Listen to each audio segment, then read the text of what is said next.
The historic Grant Field in Atlanta, Georgia, often called the Flats, has long been the stomping ground of one of college football's most storied and interesting programs. The Georgia Tech Yellow Jackets have had their fair share of success over the 132 years of existence, with 4 national championships and some of the sport's most legendary coaches. John Heisman himself led Tech to 3 straight undefeated seasons from 1915 to 17, culminating in a 1917 national championship, and not to mention setting a hilariously unbreakable record with a 222-0 win over Cumberland in 1916. It was also under Heisman that the team adopted its Yellow Jackets moniker, which didn't originally mean Yellow Jacket Wasps, but rather the actual yellow jackets that fans would wear to games. Now the name Yellow Jacket conjures the image of Buzz, the team's goofy, lovable mascot since 1972. This team has one of the coolest name and mascot histories in all of sports, from the Jackets to the various names sports writers dreamed up, such as the Blacksmiths, Engineers, and Golden Tornado. But perhaps the most iconic emblem of all is their mechanical mascot, the Ramblin' Wreck.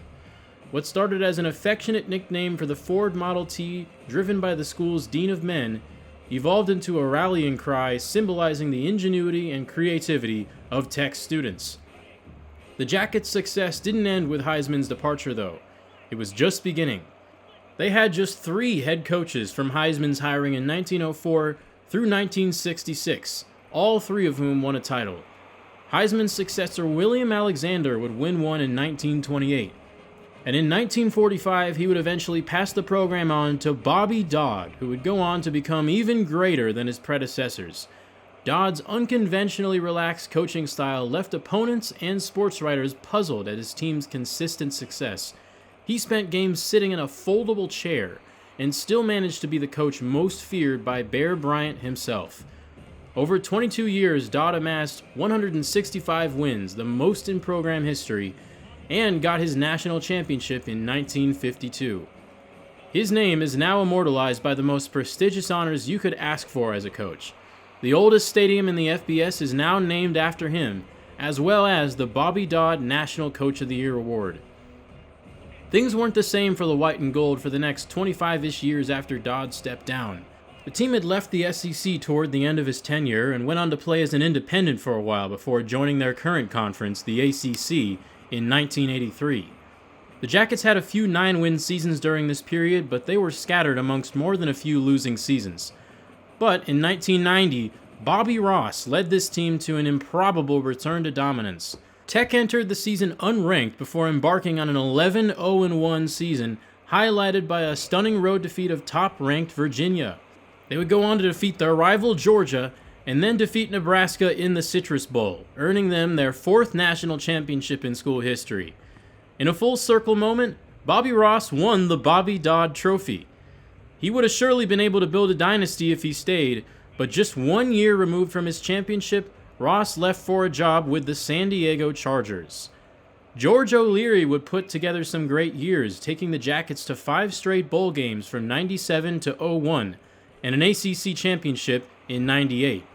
He himself would win a Dodd Award in 2000, but he didn't want to stick around either, leaving for Notre Dame after the 2001 season, where he would resign after just 5 days due to being caught lying on his resume.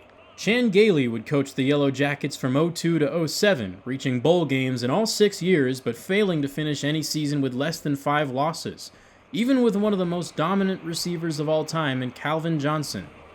That just wasn't enough for Tech, and they fired him in favor of Navy's Paul Johnson. Whether Gailey deserved to be fired is murky, but Tech without question struck gold with Johnson. Coming into a program placed on NCAA probation after they were found to be using academically ineligible players during O'Leary's tenure, Johnson immediately led the Jackets to 9-4 in 2008, and then an 11-3 ACC championship season in 2009, although the championship was later vacated due to star wide receiver Demaryius Thomas, rest in peace, allegedly accepting some free clothing during his career. Nevertheless, Johnson found success staying true to the flexbone triple option attack he mastered at Navy, which made Tech one of the more unique teams to watch in the country while proving that the offense could work in a Power 5 conference. The scheme maximized a recruiting sanction roster that already had a recruiting disadvantage in comparison to Southern powerhouses such as, of course, Tech's arch-nemesis, the Georgia Bulldogs. Tech would go 11-3 again in 2014 with a team featuring tight end Darren Waller, and would defeat Mississippi State in the Orange Bowl, finishing as the 12th ranked team in the nation in the first year of the college football playoff era. However, that was the final time the Yellow Jackets ended a season with any top 25 ranking. Johnson would take Tech to 2 more bowl games and win one of them in 2016, before stepping down in 2018 as the most successful Georgia Tech coach of the 21st century. He would give way to a disastrous 3.5-year run from Jeff Collins, who was fired and replaced by assistant Brent Key mid-season in 2022. Key made the most out of that year, winning 4 games after taking over as interim, a feat Collins never managed to do. Tech retaining Key as head coach after that season wasn't exactly a flashy move, especially given the rumblings that Atlanta legend Deion Sanders was a candidate for the job. But they clearly believed in Key, and he delivered with a surprising 7-6 record in 2023 that included a wild road win over undefeated Miami and a Gasparilla Bowl win over UCF. And with that, we have arrived at the present day. Recent times have been fairly tough for the Yellow Jackets as they are far removed from their days of dominance and are now struggling to keep up in a conference dominated by Clemson and filled with other up-and-coming programs. But Georgia Tech fans are hopeful that Key will slowly but surely build this team back up to a real player in the ACC, and with the new expanded playoff, possibly even a contender for its first national championship in over 3 decades. But not anymore! News has just broken that Brent Key has decided to step down and retire due to a personal matter. Replacing him will be none other than Megatron himself. That's right, Calvin Johnson makes his return to the football world after retiring young from the NFL, taking over his alma mater, where he is the all-time leader in receiving yards and touchdowns. It's finally time for my Georgia Tech Dynasty series on College Football 25 to begin. Thank you to everyone tuning in, and I can't wait to get this going. Johnson's going to start with the recruiter archetype because it's like Penny Hardaway coaching basketball at Memphis. Of course guys are going to want to come play for one of the most exciting players in human history. And you already know we're about to be on the hunt for another 6'6" lightning-quick receiver to carry the Megatron legacy. But anyway, I chose Georgia Tech for a number of reasons. One being that, as you can see, I think their history is super fascinating. I love the idea of playing at the oldest stadium in the country, especially because it's absolutely beautiful in this game. I think the uniforms are quite clean as well, especially the metallic gold alternates. I love the font of the numbers. Love the Ramblin' Wreck fight song too, it's so catchy, and especially because it says, "To hell with Georgia" in it. Gotta love a fight song that disses a rival.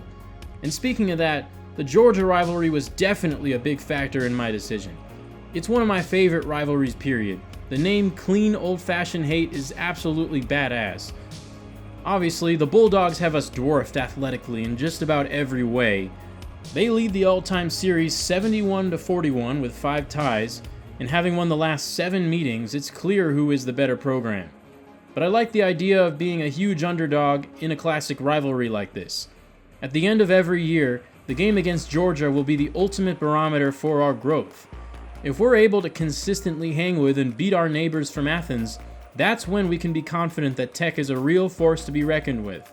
And boy is it going to feel good to beat them in our own house for the first time since 1998.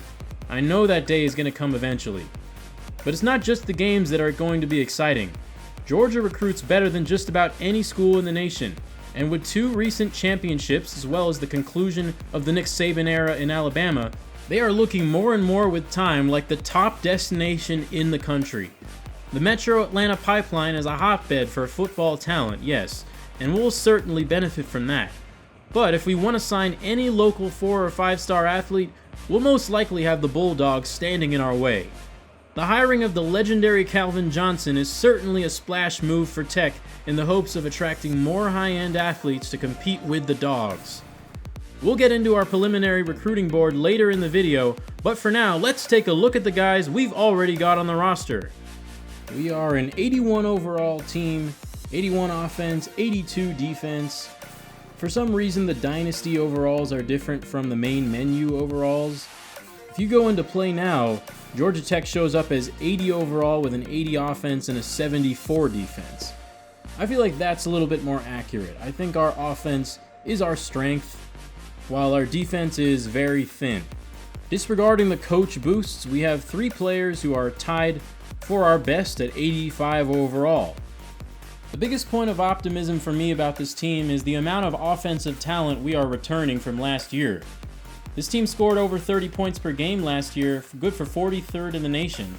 And aside from a couple fairly replaceable losses, this offense looks very much the same. Let's make our way through the depth chart, starting with the leader of our offense, quarterback Haynes King. This will be his second year at Georgia Tech after beginning his college career at Texas A&M. King is a really exciting dual threat quarterback. He threw for 27 touchdowns last year and ran for 10 more, and he was this team's second leading rusher. He's not without his weaknesses though, as he needs to get the turnovers in check. He threw 16 picks last year. If I'm being completely honest, I'm a little bit comforted by that fact because I haven't bought a football video game since Madden 20. I'm still shaking off the rust, and I'm not gonna lie, I'm pretty bad at limiting turnovers. So at least when I throw a couple picks a game with Haynes King, I'll be able to blame it on him instead of me. But despite the discipline issues and the accuracy not being spectacular, King will be super fun to use. He's got 90 speed, 91 acceleration, one of the most athletic quarterbacks in the country. Redshirt sophomore Zach Pyron is going to be a serviceable backup, but unfortunately not nearly as mobile. We have 2 semi-intriguing freshman quarterbacks as well. Graham Knowles is a 6'7", rocket arm, pro-style quarterback. Impact development. The mobility and accuracy leave a lot to be desired though. Aaron Philo, on the other hand, is a little bit more balanced of a quarterback. He also has the impact development, but not quite the same arm strength or height as Knowles. After year 1, in all likelihood, the starter next year is either going to be Zach Pyron, or if we can get a good transfer quarterback, then it'll be him. But depending on how well these 2 true freshmen develop, we may be seeing them sometime down the road. The running game is something I plan on emphasizing with this team in true Georgia Tech fashion, and I'm really excited about playing with junior running back Jamal Haynes. This guy is as shifty as they come. 97 acceleration, 96 change of direction. He cuts through the defense like a knife, and when I played my makeshift spring game, I knew he was going to be the centerpiece of my offense.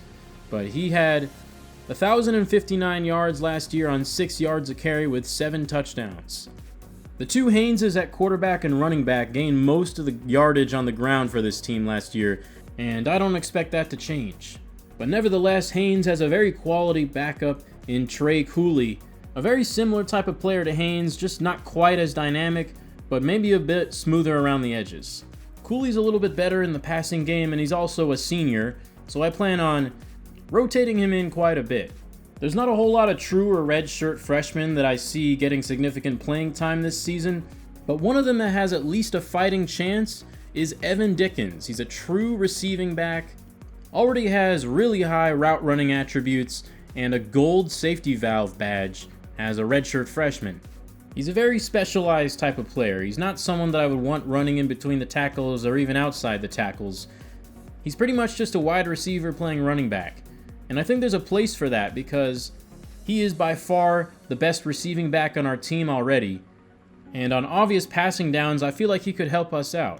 Now, I do feel like a run-heavy attack is the right move with this team, but that doesn't mean we don't have some really exciting weapons out wide. The one thing that concerns me is that we don't seem to have a lot of variety or balance in our wide receiver room. Every single receiver on our roster has the deep threat archetype. No physical, no slot, no route runners, just guys trying to beat you down the field all the time. But I gotta say, our top guys look like they're pretty dang good at doing just that. Eric Singleton arrived on the scene as a true freshman last year, a 3-star, and immediately won the team triple crown, hauling in 48 passes for 714 yards and 6 touchdowns. Singleton can run routes at all 3 levels of the field and also gets vertical really well with 87 release and 92 speed. And since he's only a true sophomore, he projects to be a fixture in this series for the next few years. Malik Rutherford looks like a solid second option. Looks to me like more of a slot guy given the fact that he's only 5'9", and he also has a really nice pair of hands. But the guy I'm really excited about is our speedster, Christian Leary. 96 speed, has that shifty change of direction badge. Doesn't have the most balanced ratings, but man, when you're that fast, it can cover up a lot of weaknesses. Unfortunately, we're only going to have him for one more year, but while he's here, he should be a really fun deep threat. Also a really good playmaker in space. I think I see a lot of Christian Leary jet sweeps in my future. Isaiah Canyon is a name we might hear a lot in this series. He's a true freshman right now, came in as a 4-star recruit. I don't see him bringing much to the table this season, so a red shirt is probably the best move for him, but he does have star development, which is one notch higher than impact development and one notch below elite, which is the highest. But with that development trait, Canyon could be a really quality starter for us in a couple years. We don't seem to have any big physical wide receivers, but we do have our tight ends. And I'm really excited about Brett Seither, the senior, who now steps into a starting role after catching 4 touchdowns in 7 catches last year. Haynes King really did not like to target his tight ends last year, and I plan on using Brett Seither a lot more this year because I really like his ratings. His route running is on par with our wide receivers, and I honestly think he could line up in the slot just fine. He's got solid speed for a tight end at 83, and he's pretty dangerous with the ball in his hands as well. I think Seither is pretty clearly our top red zone threat, but I also want to make an effort to utilize him in other parts of the field because I think a receiving threat like him can really open up this passing attack. The offensive line is probably going to need some work, especially if we're trying to beat teams like Georgia who win up front. Right now, all of our starting O-linemen range between 75 and 80 overall. The main reason I believe a run-heavy attack is best is because I believe that's the strength of our O-line. Both of our lowest rated starters are our tackles at each end. But I do think we might have something with our interior guys. They're all big, strong, mean guys who can get to the second level. Joe Fusel could be a needle mover for us at left guard with the gold second level badge and the screen enforcer badge as well. That one is maxed out. I think screen passes to the left side with Jamal Haynes might be a staple in our offense.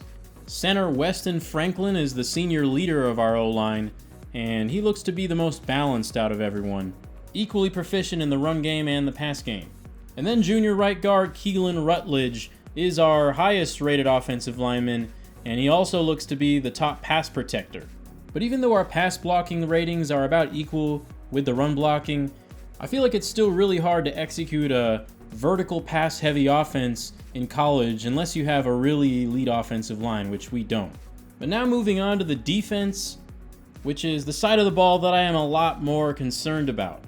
We don't have a whole lot of top end talent, but we're also extremely thin in some spots, to the point where an injury to any one of our starters could really devastate us.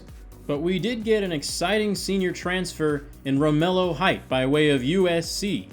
Height got 4 sacks for the Trojans last season, and he wins with speed and finesse. This defense does have a lot of question marks, but I do think our biggest strength will be creating pressure from the edge. The other edge will be occupied by Sylvain Yanjuan. Last year was supposed to be his senior year, but he tore his ACL in the season opener, but now he's back, and he looks to be another quality speed rusher for us. The linebacking core is the weakness of our defense. We don't have a lot of speed, and when you couple these linebackers with a lackluster interior defensive line, it makes for a really bad run defense, and this team was one of the worst against the run last year. Kyle Eford impressed last year by leading us in tackles as a redshirt freshman, and he hopes to make another leap this season. Eford is our highest rated linebacker, and he's going to have to play almost every down for us due to the lack of depth. We did get a transfer from Georgia in EJ Lightsey. He looks to be a pure zone coverage guy who will probably be out there on third downs alongside Eford. There's not a whole lot else to be excited about right now, but redshirt freshman Nakari Ashley is the depth linebacker that I feel is probably the most likely to develop into a starter in the future. Right now, pretty much all of our linebackers are pass coverage oriented. We definitely need some more tackling, some more speed, and maybe even someone who can rush the passer a little bit from the linebacker position. Our secondary isn't exactly going to wow anyone, but they are better than our linebacking core, and they're probably the deepest of our defensive position groups. I think we have 6 cornerbacks who can all step in and not be a liability, and we got some decent backup safeties too. But Amari Harvey is our best defensive back, just a really solid all-around corner with athleticism, really solid in both man and zone, and he's a ball hawk too. He got 3 picks last year. And then over the top we have LaMiles Brooks, who almost has kind of a slot corner skill set.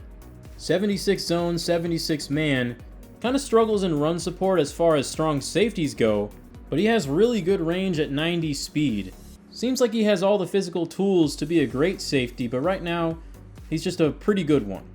We have 0 preseason All-ACC players, not on the first team, not on the second team.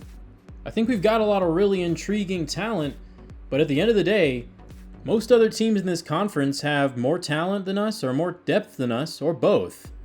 Georgia Tech runs a spread offense now, and the triple option is a thing of the past, but I have created a custom Georgia Tech playbook. I made a few modifications, and one of the things I did was add a triple option play back in. I think it'd be really fun to bring it back because it's a very unique style of play, and that's what a lot of people know Georgia Tech for. I'll show you guys my additions to the playbook next episode when we play our first game. I tried to keep it fairly simple. I didn't add too much. It is my very first time making a custom playbook after all. I'm no expert in that department. But yes, the triple option is coming back in some capacity. I don't think this team is really built to run the triple option, but we'll just keep it up our sleeve. George Burdell is our offensive coordinator. He has the scheme guru archetype, which is basically the upgraded version of tactician. And on the defensive side, we run a 4-2-5, which I think is probably the best fit for our personnel. We do have athletic defensive ends, and with our linebacking core being so thin, it's probably good that we only have 2 out there at a time. I think the 4-2-5 is a pretty balanced scheme that handles both the run and the pass fairly well, but ideally you'd like those 2 linebackers to be a little bit more physical than the ones we have right now. Our run D is going to depend a lot on our 4 down linemen consistently shedding blocks. The defense will be helmed by Casey Stephen, who is an elite recruiter. So hopefully he'll help us find some more talent for the middle of our defense. And here is the skill tree for Calvin Johnson.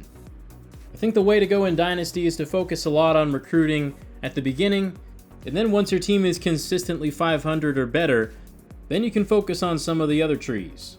And of course, you know we have to go with the wide receiver scouting upgrade for Calvin Johnson right off the bat. Megatron has his sights set on making Georgia Tech wide receiver university.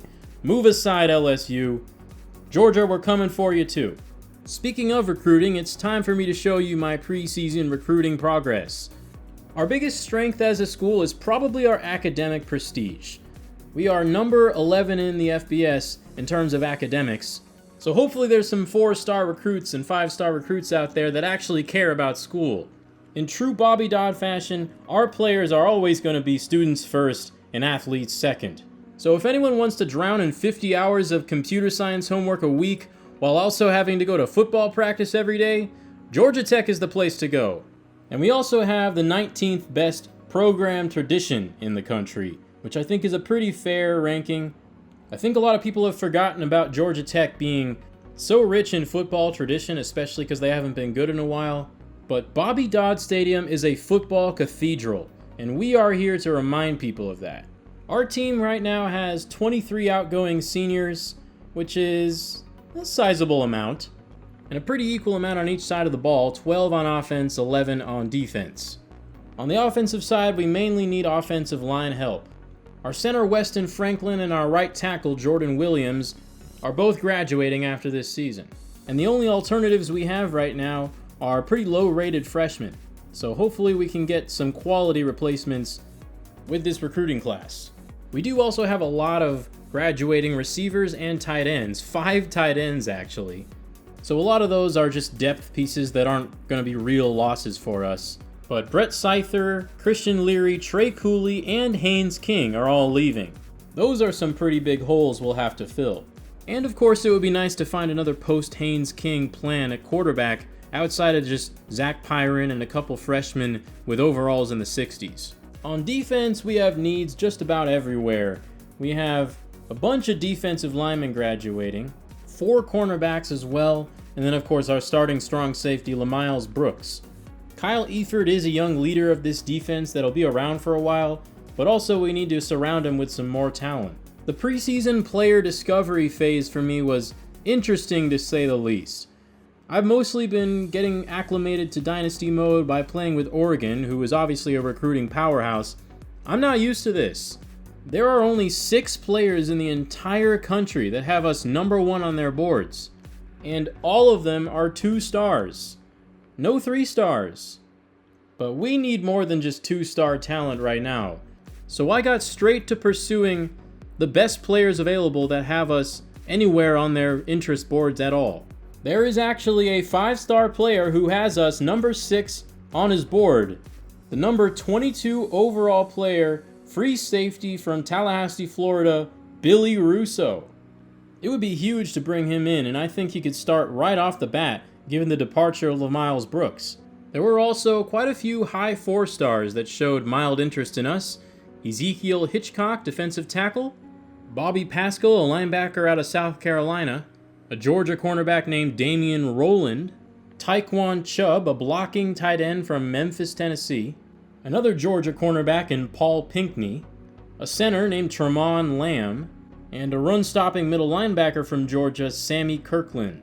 A little further down in the rankings, Austin Colon is the only 4-star player to have us in his top 3. There's really not a lot of guys who have pre-existing interests in us, and I don't think we can afford to lose out on a guy like Colon. And right behind him is another tight end, Cliff Yates, who has us 5th. So the guy that we're really hoping to get, Austin Colon, is neither a gem nor a bust, but he does have 85 finesse move right off the bat. That looks like a day 1 starter to me. And Sammy Kirkland is a gem. He looks like a tackling machine, but really struggles in zone coverage at 61. That's still someone I'm interested in, though. He's got 3 mental abilities. He's got the hammer physical ability. He looks to be exactly what we need for our run defense. I think anytime there's a 4-star gem early in this dynasty, I'm going to have a hard time not offering him a scholarship. Unfortunately, Ezekiel Hitchcock is a bust, and so is Damian Rowland, but Rowland has 81 zone coverage, 72 man. That sounds pretty good to me. It's definitely not like Madden, where if someone's a bust, they're just a complete and utter bum. From what I'm hearing, it seems like the gem and bust is more correlated with the development trait of the player rather than the initial attributes. But Rowland looks like a really good player, even though his development trait will probably be normal. It's still kind of a shame, though, that most of the top 100 players who show interest in us outside of Billy Russo are busts. I forgot to get screenshots of these, but Anthony Pascal, the linebacker, is also a bust, and Billy Russo is a normal. But thankfully we found quite a few other gems. Darrell Hadnot has us 7th on his board, a right tackle, number 328 in the nation, 6'8", only 287 pounds, but his ratings look really balanced. Both the run block and the pass block are already in a good spot, and if he actually has a high development trait, he could become a star. Defensive end David Cushenberry is also a gem. Number 427 player on the nation, he has us 5th on his board.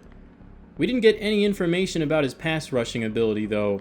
He has the run stopper archetype, and in a 4-2-5 scheme, he projects to be more of an interior defensive lineman.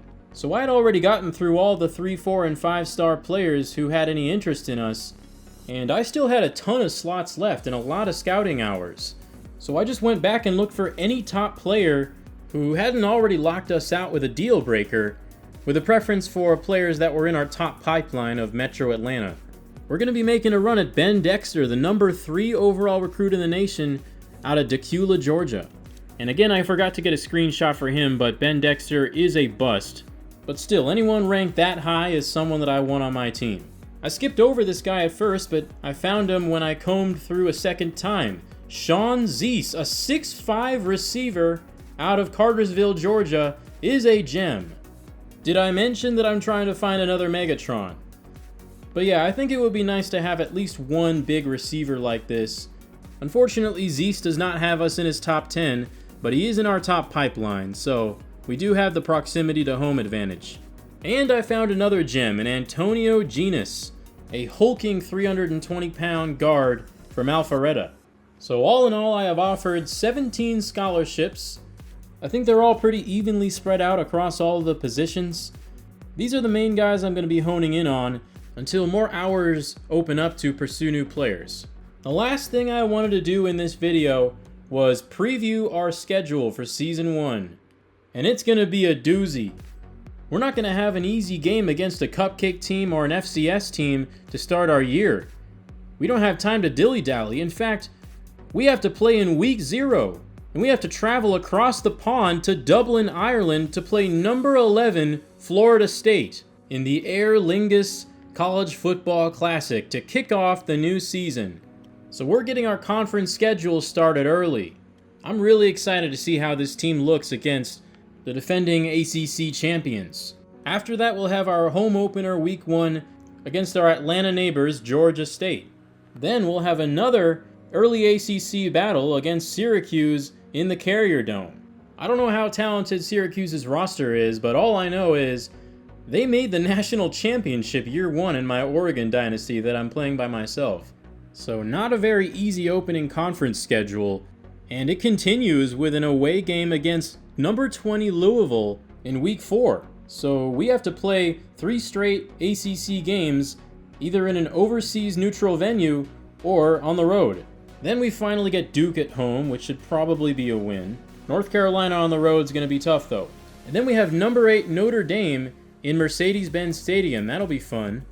Before we get Virginia Tech on the road, then Miami and NC State at home to end the conference schedule. And then, of course, we end the season at Georgia. All in all, I think this might be one of the toughest schedules in the whole country. We seem to draw all the toughest teams in the ACC outside of Clemson. And it doesn't help that our rivalry game that we play every year is against the best team in the country. But here is the full preseason top 25, and you can count it. 6 teams on that list are playing us this year. We're probably going to need Haynes King and Jamal Haynes to play at an all-conference level in order for us to even be 500 this year. But even more importantly, we need the defense to hold up. But regardless of what happens in Season 1, I think it's going to be a really fun, action-packed opening season of this dynasty. Okay, it's time to advance the week. We've done all our preseason maintenance and recruiting. Oh, one thing I forgot to talk about until now, we have 6 players who are at risk of transferring. And a lot of that hinges on how much of a championship contender we are. Jamal Haynes really wants to play for a top team. And if we're not good enough, he might leave for his senior year. And the same goes for wide receiver Malik Rutherford. They're both in the orange zone, which means they have a pretty decent risk of transferring. And then also our starting left guard Joe Fusel wants to be somewhere that's going to help him go pro. And we only have a C in that category right now. The only way we can improve that is by having players be projected to be drafted, which I'm not even sure how to view that. So we may have even more players that we need to replace in the offseason if we can't fix some of these issues. But we have officially made it to Week 0, where we will take on Florida State. And that about brings me to the conclusion of this video. I had a lot of fun putting this together. I've been sitting on it for a really long time, and I'm so excited to finally get it started. Just like all my other sports nerd friends, I was making like notes app lists of all the different teams I want to do a dynasty for, the pros and cons of each one, and like all types of ideas for my YouTube channel. I think it's about time that I diversify my content since I've been doing the Bulls series for quite a while. That'll obviously continue, but I'm really excited to just have a change of scenery. As much as I love playing 2K, it gets really stale after a while, and with all the customization that I feel like I have to do just to create a semi-realistic experience, it's pretty exhausting. And with this series, I think I want it to be more of a traditional play the game and don't do a ton of other fancy stuff. I'm just enjoying this new game, and I want you guys to enjoy it with me. So for anyone still watching, glad to have you along for the ride, and I hope to see you back here when we start Season 1 next episode. Please leave a like, subscribe, comment, recommend me to a friend. It would mean a lot for this series to get off to a good start in the views department. So have a good rest of your day, everyone. To hell with Georgia, and I will be back very soon with more Georgia Tech College Football 25 content.